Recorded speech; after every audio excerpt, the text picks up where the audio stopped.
amma mucee jechaa hokkofluu isaanii malee waan isaan ja'anillee beeku baatu dira isaan haasawan kana haxuphii takka malee caqasaa tureeti ijarraa achi fagaachuu isaanii garraan bilchaatee jeewiyyaa waariyootiis haamiduu qalacaatiin horofa baanee. Horofa keessa dhaabbatee ijaan bakka jarrirraa ka'esan daawwachaa yaadaan if keessatti gayyuusu malee hin dhagayuuyyaan. Haamidoo jeen ammaas lamadayuuyyaan. Ammaas xiqqoo dhibaaweeti. Jee haamidoon akka nama amma hirribaa dammaquu tokkotti. Ni hofle yuuyyaanis haala isaa arkee. Maal jette? Jeen haamidoon haareetti. Bilchaatee insiinjee boohorofni jeeni yuuyyaan kokkoflaa. Badayuyyaa je'eeti. Akkas hin jenneeti. Jeeni ammaas haamidoon tan yuuyyaan gaafatu dhiisee tan itti dhaabbattu gaafachuudhaaf. Hayyee jeeni yuuyyaanis waan inni baanu san dhagayuudhaaf ariifachaa. Ammaas xiqqoo dhibaaweeti. Mee wahiinsi gaafadhaati. Amma nutii kuni maali sila? Jeeni haamidoon. Nutii kuni maali? Yuuyyaanis deebisee. Maali mee nutii kun amma? Haamidoonis. Nama ha. Yuuyyaatu deebisaafi. Nama akkam? Haamidoon ammaas. Nama akkami? Yuuyyaanis deebisee. Maal si fakkaatame? Haamidoon. Anga Oromootiin if beeka. Yuuyyaadha. Siingallee bar yuuyyaa. Je'eeni haamidoon. Ahaa je'eeti. Maqaa jarri nuu baasa san baanteeti. Jeefirraa yuuyyaan arraata jijjiiree takka namaatu nama arrabsaa. Ta lamadaa abbaatu if arrabsaa tan jettu keessa dhufnaan. Ta maqaa barqacaca. Hoggaa haamidoon ju'uun. Moo amaaroynee jechuu keeti mataskaana maraynaan. Jeeni ammaas yuuyyaan hamtuun tanaa olii tamakka taate if gaafachaa. Waa tanaasii miti yaabo tana dhibde'an. Jeeti dhagaysiifii nima. Jeeni if maddii mimil'achaa. Ammaas xiqqoo useeti jaalattuu jibbituu amantuu amanu baattuu nutii kun amma gabra laal. Jeeni haamidoon anaannachaa. Ajaa'ibuu daran isaa baasuma'e. Jechaa sesseequ arkeeti. Hin kofiillaayuyya. Jeeni haamidoon dilas mufachuu baatus jabu tuffachaa. Itti aanseeti. Ayaan durbeeytaa gabramaanan kana.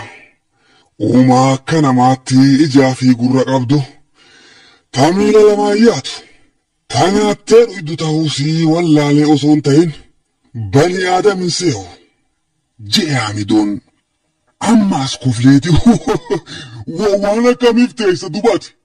Je'een yuuyyaanis osoo haamiduu ajaa'ibuu gabra baanee. Eelaalaan dur uumaa dalaydeen ifanne. Ta baadhatteen dadhabne. Ta dhaanan hin laalamne. Ta harkattu nyaattu. Ta dhabduus hin beeloyne. Ta miidhamtuus maaliif narroorrifta jettees hin gaafanne.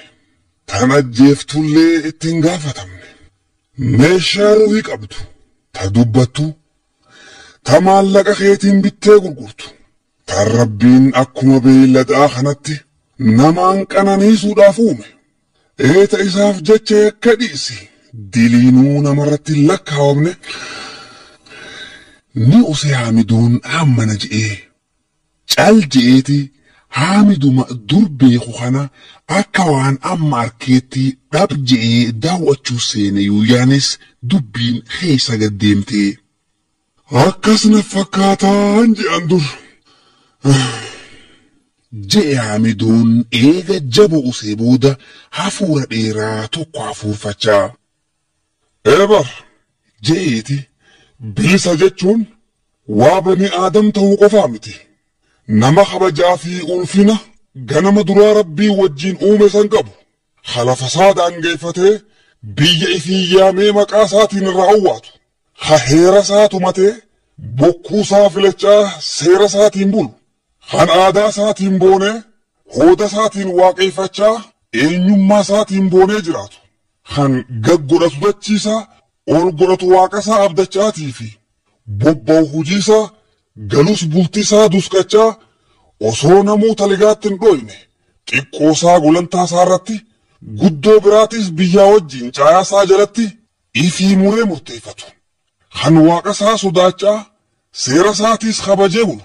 Kan ammoo roorrisuun baddini roorrifamuu dhiisii osoo ifin bir'anne mataa ol qabatee jiraatu. Kan afaan isaatiin dubbatee afaanuma isaatiin itti dubbatan. Hamulqee muudu ifiifis filamuu ha danda'u. Hameedhicha wal moggaasee miraasa wal baasu. Eeka tolchuus hujii isaatiin itti faarfame balleessullee heeruma isaatiin itti akkamu. Walumaa galattuu qal'atullee mirga isaa osoo gad hin dhiifne ifii beekkatee if tahee jiraatu jechuudha. Je'e Yuuyaanis Haamidoo daran yaadaan fagaatee gaafa nagaa nuti kun maal jettaree amma? je'een Haamidoon deebisee Gabra'e dhuga baanta. je'een Yuuyaanis Gabrummaallee tarraachi aantu sanka. Haamidoodha. Habitii sanbar hamma tokko al oolanii gurguratanii tanan ajaa'ibdu tan oborraa akka jirtutti lafa isiitii wajjin boojaanii bitan. Yuuyyaan Oborraa xiqqoo tanaaf oxaati. Ituun bal'oonoo tanu dura cabxe. Haamidoodha. Waan sanitti arsii cabseetuu gama ituu dhufeemi. Yuuyyaadha. Arsii duraas bar salaalee cabseeti as tarkaanfateemi. Akka himanitti bar wallorraa hamma booranaatti madda alaaburraa kaasi huunno hamma makkanniisa raayyaatti gibee fi leeqaas ittuma idayi maaltu hafeef jetteeti. Haamidoon amma odaa shanan irraa hamtu hafe jetteeti. Eega bultum cabse hamuma afuran qalloo kana taate male. Yuuyyaadha. Yaw je'e Haamidoon dubbii tuffachuu isaati fakkaatti. waan saniittillee akkaan taatu akka malee hin taatu. Eega lafa oromtichaa danuu tanaaf booda aanse hammi kun je'e Yuuyyaanis arraata isaa rarraasee hambisullee yaada Haamidoo qooddachaa. Eebar namtichaatu shuuroon tuni maal taate jennaaniin duuba isiin tun daakkittiis ni hafte marqattiis ni hafte duuba daranuu jiidha dhabaatu bakka haqee jeejan. je'e Haamidoon ammaas silaa hidha taate malee silaa dubbiin ammaan dura nurraa haftee jechuu isaati fakkaatti. Gaafa jarri weerara jalqabu osoo bakka takkaa itti duulanii tun hundinuun dhuftuu jechuu fedheeti Haamidoon. Hammanumatti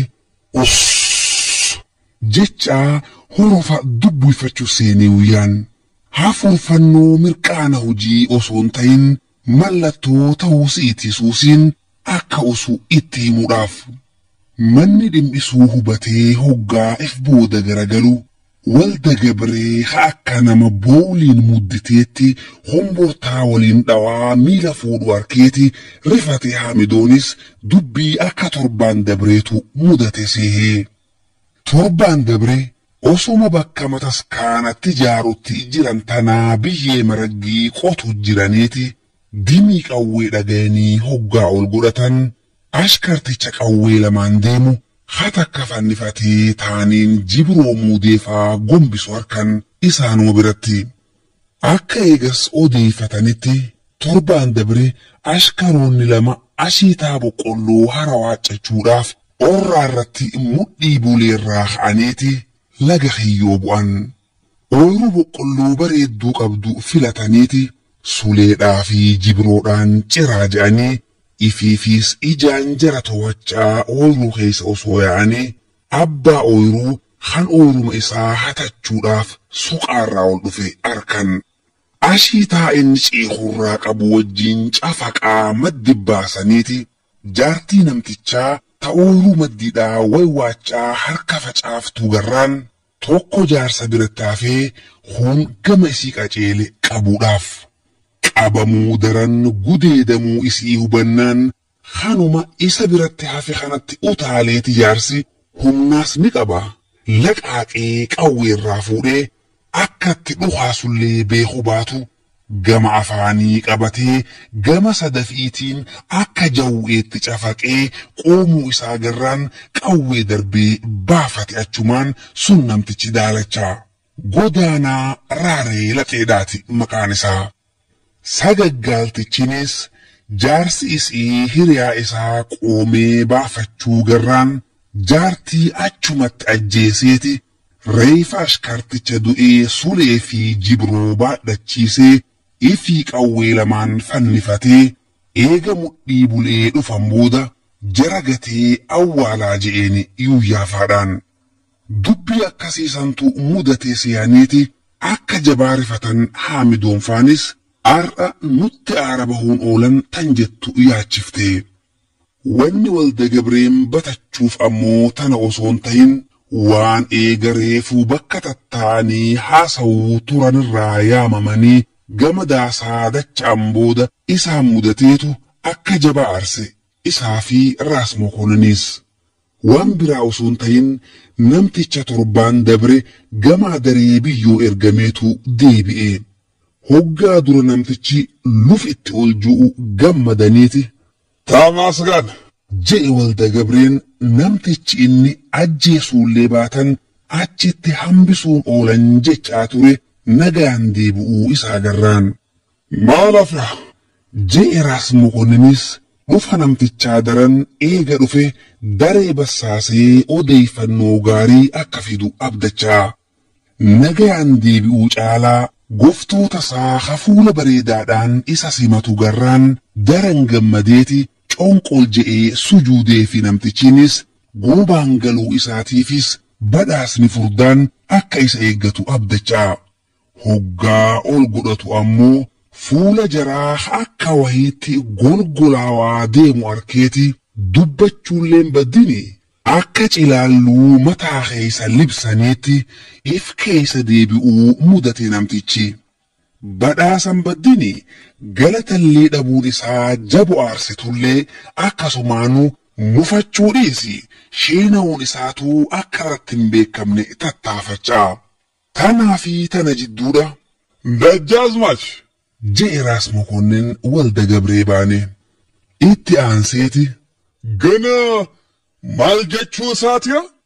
Je'e ammaas namticha baanee isa osoon ta'in gingilii inni fannifatee dhaabbatuun daawwachaa. Haraa deebi'uun isaa dhaquu sodaateeti iyyoo ja'amees turee dhufuun isaa ammoo shakkii biraa keessatti uumteeti. Kan nagarramu koo? Je'e Walda Gabreenis osoo fuula butuu nyaara waliin tuqee akka gaaf hoggaa aaree godhu sanitti osoo afaan tuuluu hidhii isaa wal habaabsee.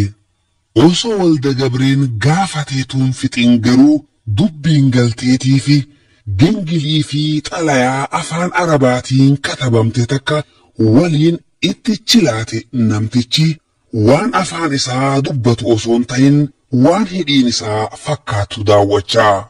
Dhugumattuu lakkuma dubbii alanfatuun osoo afaan tuuluu hidhii isaa tan jalaa taan biraas dabarseeti qibaaba ankalabni irra xiqqaate fakkeessee taa'ani lamaan walirratti. Dhaqee dhufuu isaa mirkaneeffannaan garuu isaan lachuu fuulli isaanii kan reefu buunqachawaadhaa deeme sun hamma liphuu takkatti golgola saaqqachaadhaa dhufeeti. Hamma namni waraqaa dubbisuuf dhufuu tan gingilii deebitee gaafachuudhaaf. Shillimaatii jaanhoo irraa ergameef in taqabbaluu jechuu isaati anta? Je'e Raas Mokonnin namtichaan. Hoggaa geessu irraa fuudhuu isaaniitii fi hoggaa gaggeessan ammas xalayaadhaa wajjiin deebisanii itti kennuu isaanii himeeti.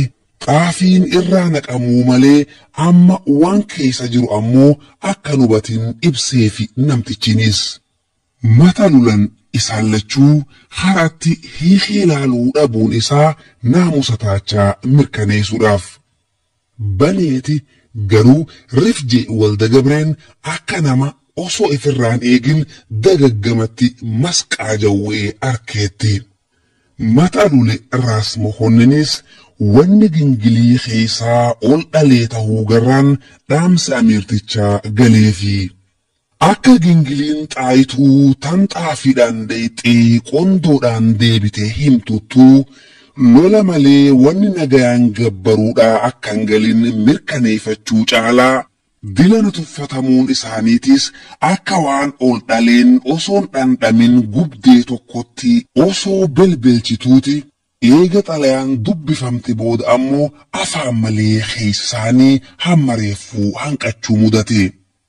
Heddumminaa fi gootummaa Oromoo malees waraanaa fi hidhannoo akkam qabaannaan kan jettuus daran yaachifte.